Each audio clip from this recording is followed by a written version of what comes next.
For several years Mr. Williams worked for the museum at the University of Oxford, enlarging its already famous collection of drawings and pictures of English country houses and churches. It is hard to imagine anything less alarming than collecting pictures of houses and churches, but Mr. Williams found that even this peaceful work had its unexpected dark corners. He bought many pictures for the museum from the London shop of Mr. J. W. Britnell.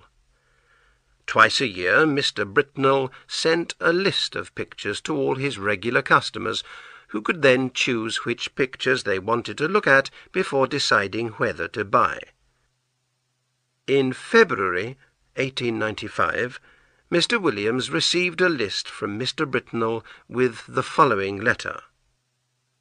Dear Sir, I think you might be interested in picture number 978 in our list, which I will be happy to send to you if you wish. J. W. Britnell. Mr. Williams turned to number 978 in the list and found the following note. Number 978, artist unknown, picture of an English country house, early 19th century, 25 centimetres by 40 centimetres, £20. It did not sound very interesting, and the price seemed high. However, Mr. Williams added it to the pictures that he asked Mr. Britnell to send to him. The pictures arrived at the museum one Saturday afternoon, just after Mr. Williams had left. They were brought round to his rooms in college so that he could look at them over the weekend. Mr. Williams found them on his table when he and his friend Mr. Binks came in to have tea.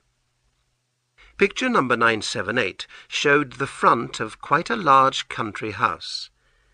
It had 3 rows of windows, with the door in the middle of the bottom row.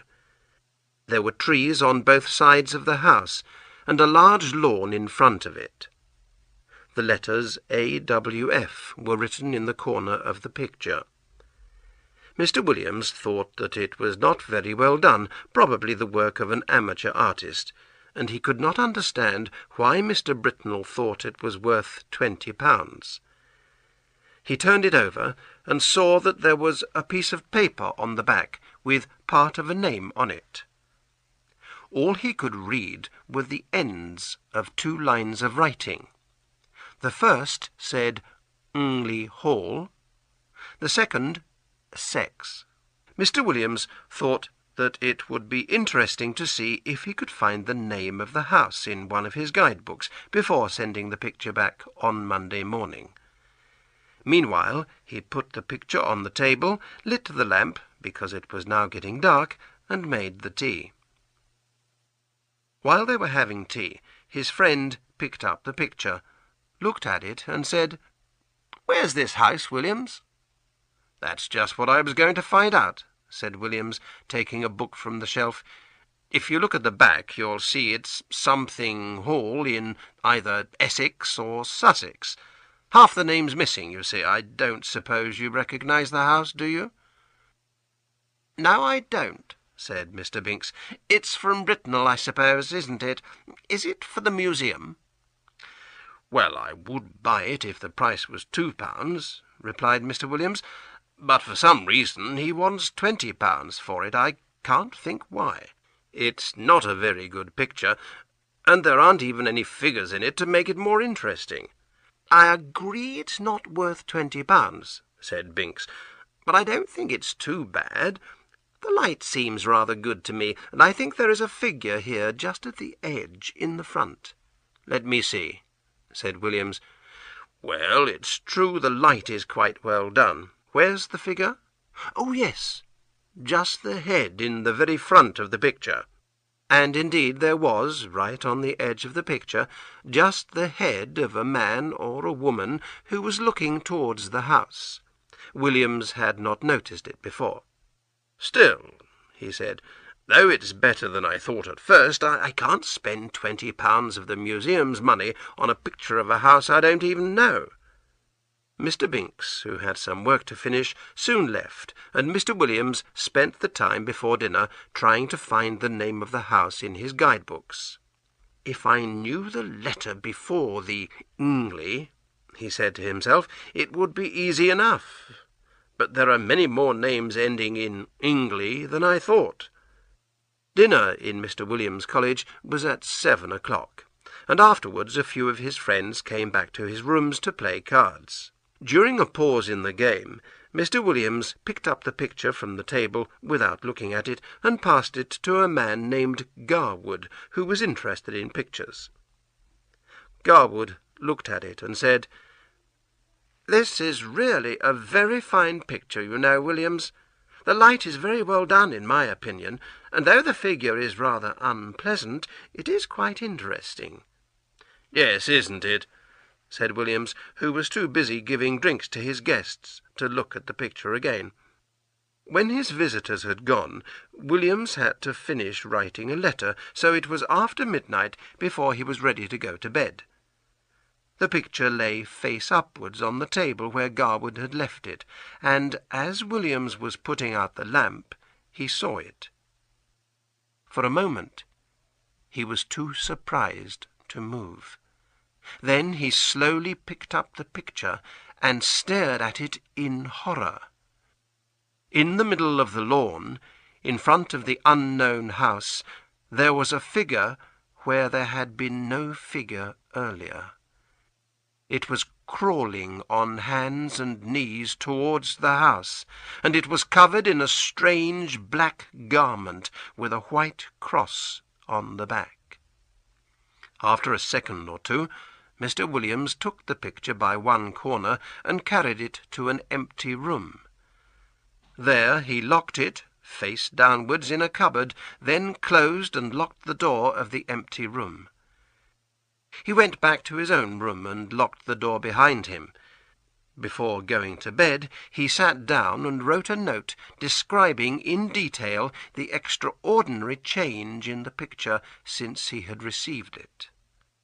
He was glad to remember that Mr. Garwood, who had looked at the picture earlier in the evening, had also seen a rather unpleasant figure.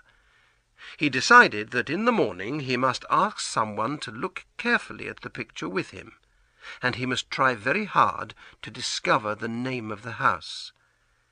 He would ask his neighbour, Mr. Nisbet, to have breakfast with him. Then he would spend the morning looking for the house in his guide-books. Mr. Nisbet arrived at 9 o'clock, and the two men sat down to breakfast.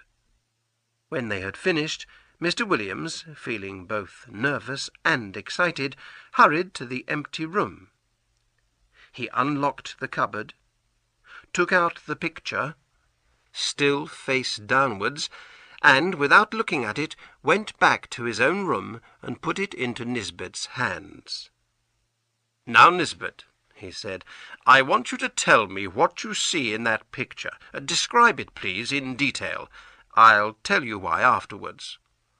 "Well," said Nisbet, "I have here a picture of an English country house by moonlight." "Moonlight? Are you sure?" "Oh, yes. The moon is shown quite clearly, and there are clouds in the sky." "All right. Go on."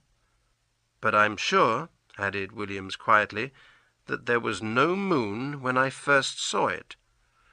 "Well, there's not much more I can say," Nisbet continued. "The house has 3 rows of windows, 5 in each row, except at the bottom, where there's a door instead of the middle one, and—" "But what about figures?" said Williams, with great interest. "Figures?"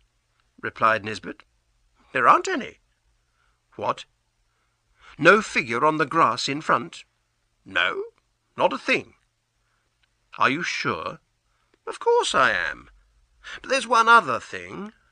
"What's that?" "One of the windows on the ground floor, on the left of the door, is open." "Is it really? Oh dear, I suppose he's got into the house," said Williams with great excitement.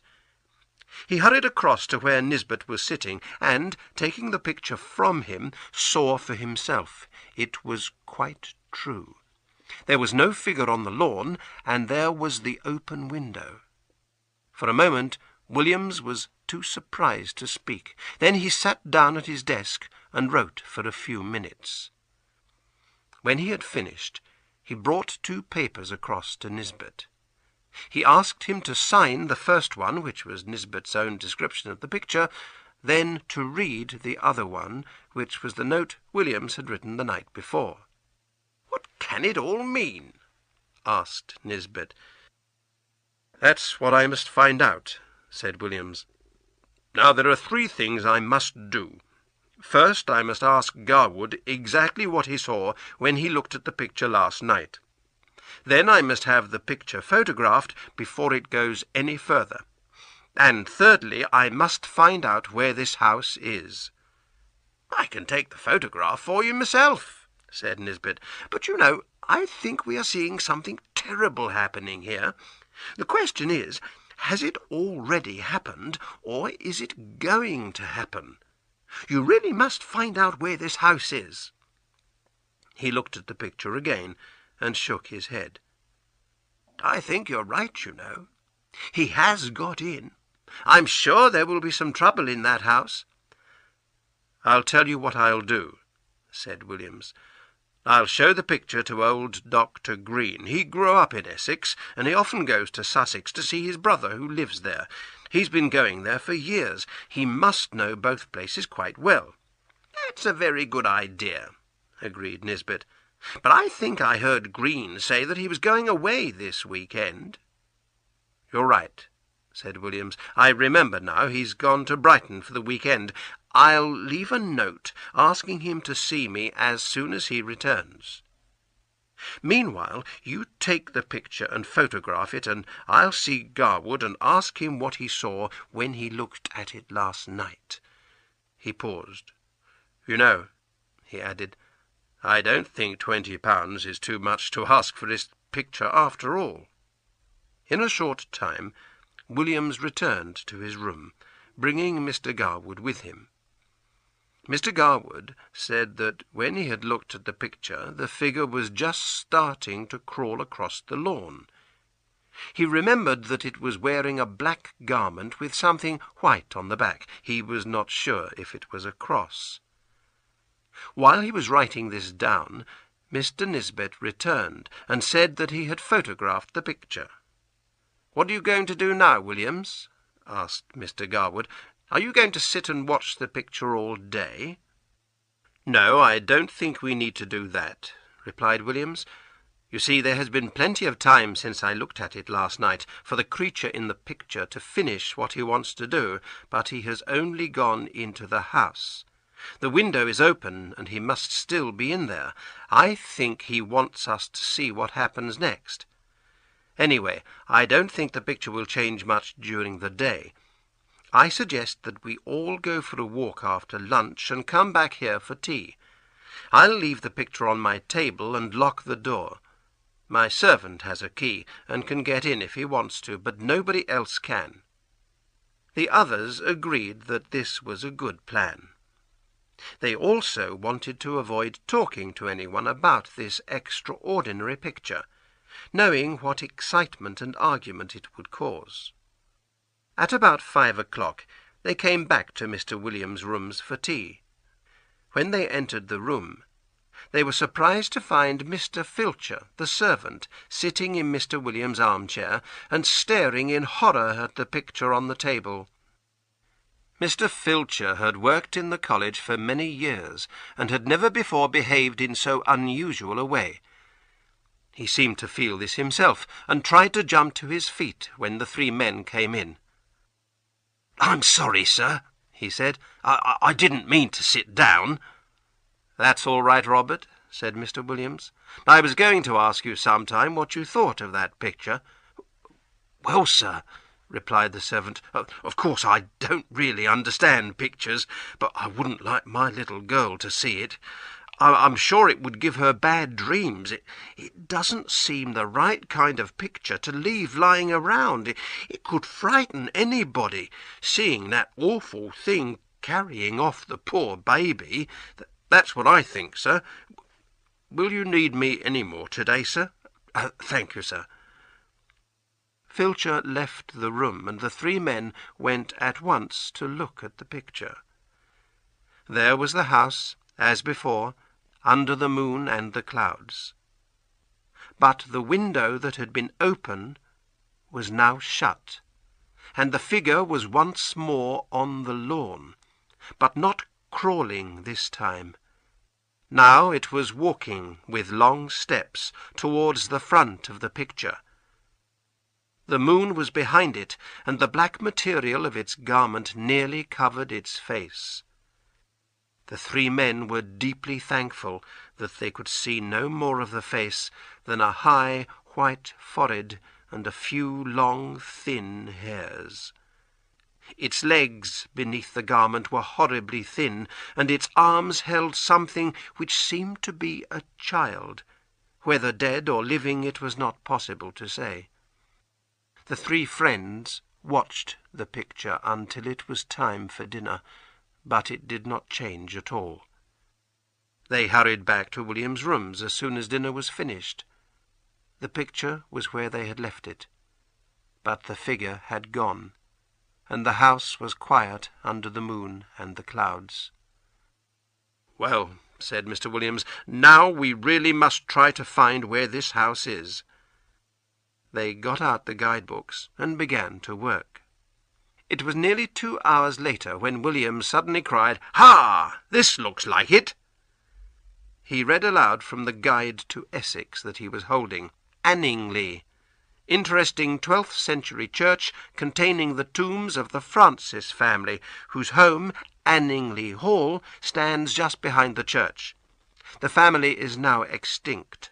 The last member of the family disappeared very mysteriously in 1802 while still a child.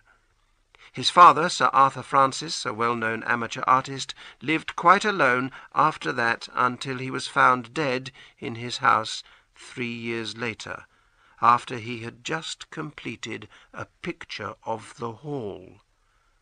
As Mr. Williams finished reading, there was a knock on the door, and Dr. Green came in. He had just returned from Brighton, and had found William's note. He agreed at once that the picture was of Anningley Hall, which was not far from where he had grown up. "Have you any explanation of the figure, Green?" asked Williams. "I don't know, I'm sure, Williams," Dr. Green replied. "When I was a boy, some of the old people in Anningley still used to talk about the disappearance of the Francis child. They said that Sir Arthur had a lot of trouble with some of the local people coming onto his land to steal his fish and his birds. He decided to catch them all and have them punished, and one by one he did, until there was only one left. This was a man called Gawdy, whose family had once been rich and important in that part of Essex. In fact, some of them had their tombs in the village church too. However, the family had lost all their land and their money over the years, and Gawdy felt rather bitter about it all. For a long time Sir Arthur could not catch him doing anything wrong, until one night his men found Gawdy with some dead birds in Sir Arthur's woods. There was a fight, and one of the men was shot. This was just what Sir Arthur needed. The judge was all on his side, of course, and poor Gawdy was hanged a few days later. People thought that some friend of Gawdy's stole Sir Arthur's little boy in revenge to put an end to the Francis family as well. But I should say now that it looks more as if old Gawdy managed the job himself. I don't like to think about it. Let's have a drink, shall we?" The story of the picture was told to a few people. Some believed it, and some did not. Mr. Britnell knew nothing about it, except that the picture was unusual in some way. It is now in the museum, and, although it has been carefully watched, no one has ever seen it change again.